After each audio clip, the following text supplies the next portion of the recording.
Porzingis is one-on-one. He spins. He dunks. Wow. Three-pointer by Porzingis. Good. Oh, baby. Oh, jump shot by Carmelo is short. And Porzingis above everybody. Dunks it home. Galloway for three. No, not that time. And Porzingis stuffs it home. He scraped the ceiling. Wow. Down low to Porzingis. He puts them up. Shot and hits. This crowd is roaring.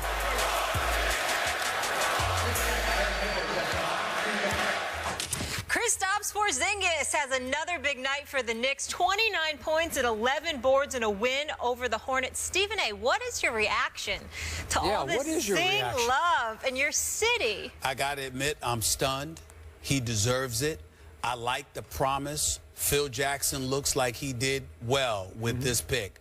I'm actually going to go to the Knicks game. I'm going to end my book. Are you? Yeah. I'm going to go in a few days. I'm going to go to the Knicks game. I called them yesterday to let them know I was coming. And I will say this to you, though. My position on Phil Jackson is still one ripe for trepidation. You don't get paid $10 to $12 million just to finish last, stink during the regular season, and capture a high draft pick. As an executive, with his cachet, his name recognition, you have to show me you can go out there and recruit a marquee free agent. Otherwise, you ain't no different than Sam Hinkie in Philadelphia, who couldn't recruit anybody out of a paper bag. He's just trying to build off of the draft. So are you willing to admit that the future is suddenly now for your Knicks thanks to a 20-year-old I wouldn't say who's 7'3" That's a zinger, I wouldn't say the future is now. What I would tell you is that I like Porzingis a lot. 29 and 11? Well, that's against Charlotte, but Did you see the like dream shake? I like him him a lot. See the putback dunks? I saw it. See the easy threes? I saw it. It's a little bit awkward. Got to put some weight on his bones. You'll see what happens. Do you realize he's putting pressure on Melo to live up to Porzingis? Yes, he is, and I like that. I like that. I'm very pleased with what I'm seeing for the New York Knicks. I want to state for the record, you should go and support the Knicks. My boycott is over. One thing for me, please take a selfie with Porzingis. Please, please send us that. That was our Chris Carter earlier today on Mike and Mike, speaking out about the lack of recognition for white NFL receivers. We welcome in Brian Dawkins to the desk. Good to see you. Good to see you as well. All right, Brian. So do you agree with CeCe's comments here? I hear what he's saying, but on this one I have to disagree. Okay. I think that if you look at Wes Welker and Edelman, I think that a lot of it, I think Tom Brady takes away from what they do. I think sometimes even goes with Peyton Manning with some of his receivers. Because of what Peyton is, as great as he is, they say that you can just put anybody in those offenses and they'll have success. I think that when you look at the receiver position, for whatever reason, it's become, well, I do know the reason, but because of the athletes that are at the position, the receivers, the brothers, they are able to do things on a consistent basis on the outside to exploit some of the coverages that goes up against them with today's rules, the way that things are today. I think that if you look at Jordy Nelson, I think he is one of the exceptions because he has that athleticism.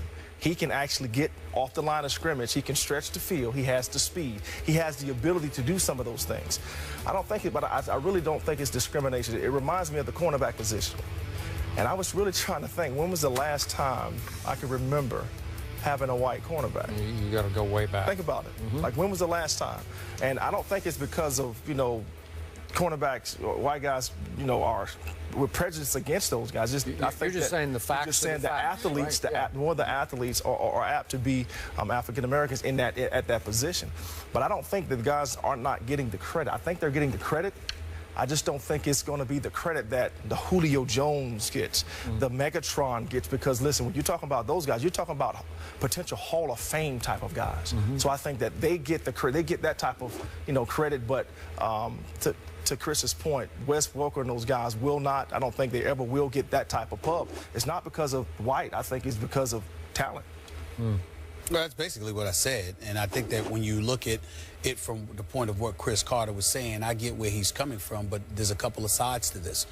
Number one is what you're pointing out, the fact that predominantly at those positions, you see black players as opposed to white players. And then the other point that I brought up to Skip and Molly earlier was the fact that in the case of a Julian Edelman example, who Skip considers a stud, we've raved so much about Tom Brady that pretty much everybody is glossed over because of the greatness of Tom Brady, because you're perceived as being a byproduct of the greatness that he puts on display on a year-to-year basis. Whereas, for example, even though Aaron Rodgers is so great, there isn't a sustained system spanning years and years and years in Green Bay for you to look at Aaron Rodgers and say it's everybody else with Aaron Rodgers. You see what I'm saying? Whereas with Tom Brady, he's been in New England, you know, for the last 13, 14 years doing this with the same coach. You understand? And pretty much the same system. So you look at it from that perspective, and obviously that factors into the equation as well. And then we can take it to another level. Like, for example, we see Matthew Stafford. But he's throwing the Megatron. Yes, he is. When Megatron doesn't seem to be Megatron, where does Detroit's offense go? How does it look? And so because of that, and you see that if you're getting shine, I think that the one thing that we have to recognize, black or white, if you're getting shine at a particular offensive position, you sort of take away from some of the other guys who are valid stars. In Minnesota, I'm quite sure they may have some dudes, whether it be in Rudolph, Bridgewater, or whomever, that, you know, have contributed, obviously, to them being 7-2. But all we think about is AP. Adrian Peterson. And especially in the NFL, with that shield, helmets on, shoulder pads, equipment, people not having a personal relationship with you from a visual perspective because you're wearing that equipment and this sort of hides your identity. Combined with this fixation on promoting the shield and those 3 letters, all of those things added to the fact that there are particular athletes who get the most shine.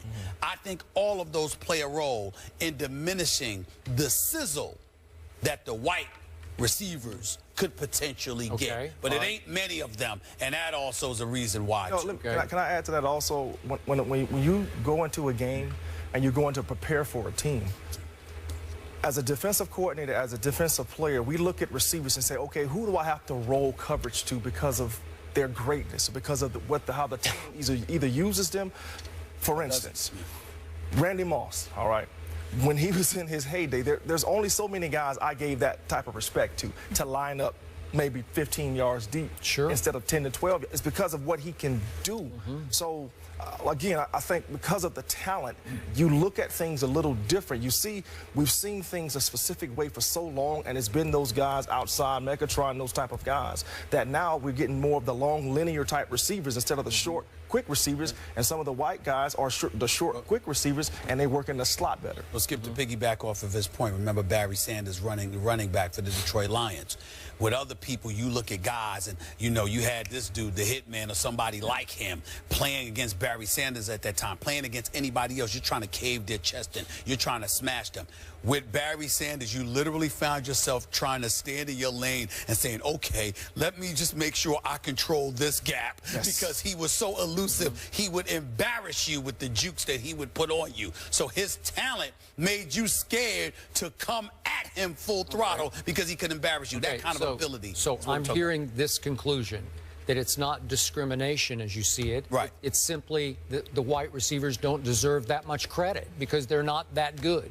Is that fair? I'm not saying deserve the credit. I'm saying get the type of shine, as he put it, that some of the black players have. But you're saying because they but they're just not as good, right? Is that a conclusion? Well, they're not playing the position. There are 2 freaks to me who are white wide receivers. Jordy Nelson. And I put Jordy Nelson in because remember, he's 6'3", 217 and runs 4.5. Okay, that's big time. I'm not saying he's Megatron.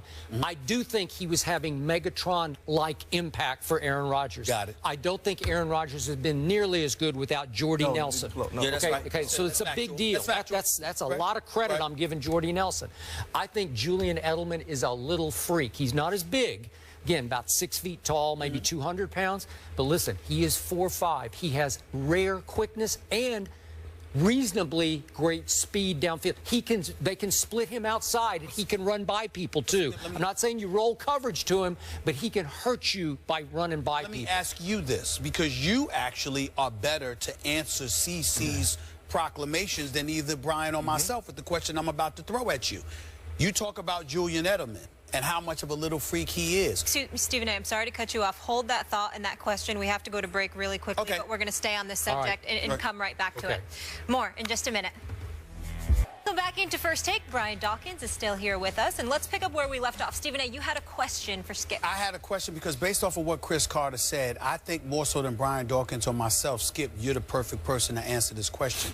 When you talk about Julian Edelman being that stud, but not being recognized, because that's what Chris Carter was alluding to, how responsible does somebody like even yourself feel, considering the fact that you rave so much about Tom Brady, knowing that potentially it could be rationale for how Julian Edelman gets reduced, simply because the greatness of Tom Brady is elevated above all things? But I've told you for years. You have. I thought Welker was more a product of Brady than this kid. Right. Because this guy, as he's emerged, Edelman, he's his own man to me, because he will get in anybody's face down the field. He will make noise. He is that guy. He is a fire starter. He is helping Brady. He's helping make Brady as much as vice versa. You've always made that point, but stay with me on this, Brian, because what I'm asking you is, because of how much you rave about Brady, how much of an issue do you think the media, including yourself, plays in the fact that Edelman, there may be validity to Chris Carter's comments because of how much Brady is so elevated? Because when I hear you talk about Edelman, I'm not going to lie to you. Even to me, it's an afterthought, because I remember you saying that everybody's a product of Brady's greatness. Could we conclude that if Edelman were black, that he would also be being discounted as a product? Absolutely. That's what I'm saying. I'm with you on that. That's what I'm saying. Okay, that well could be the case. The only person that will not ever be is Randy Moss. That's a good point. Because of who he is. And again, when we start talking about these individuals, these being Randy Moss type guys, that's once in a lifetime type of dudes. These are not the dudes that come along all the time. Right. And believe me, when you have GMs and they sit and watch film and they're trying to get personnel, you best believe they're not saying, okay, because this guy's a white guy, I'm not going to bring him on the team. Nobody's accusing them of that. They're not doing that. Yeah, right. On the other side of it, when guys step on the football field, the respect factor, and I'm speaking from a player's perspective, a respect factor for a player in a system goes a long way. It does.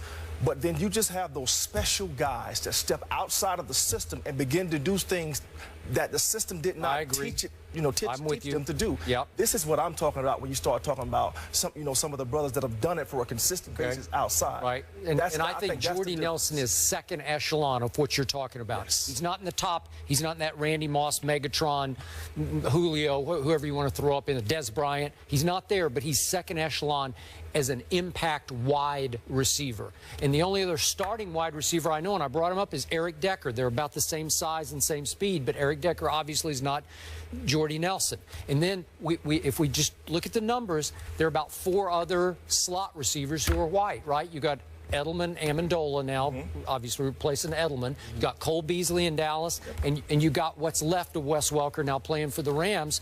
And after that, I don't know anymore. So the facts are the facts. It's just, there just aren't very many. Yeah. They're not. But again, I guess back to Chris's point, are they getting the credit for being? And I think that they are. I think that the guys that do it well get credit. I think they do, but I think that the ones who don't, that may deserve it, is because of the greatness of a teammate that has such a profound impact that you can't help but gloss over it, because Patriots are about next man up. Even no matter who goes down, because we got the ninja, we got Tom Brady. Enough said. And when that happens, that is what Brady contributes that's the shadow over those guys. That's what I think. We'll leave it there. Brian, thank you so much for being with us. Appreciate it. We have a white NBA player who's certainly getting the love in New York. New York Daily News with the headline, Zing Sanity. Stephen A. loves it. Porzingis taking Molly will not be on the show in the future. So what does Stephen A. She brought this up just to annoy me. Insanity in NYC. Miss Connecticut. You do have that power. Trying to talk junk.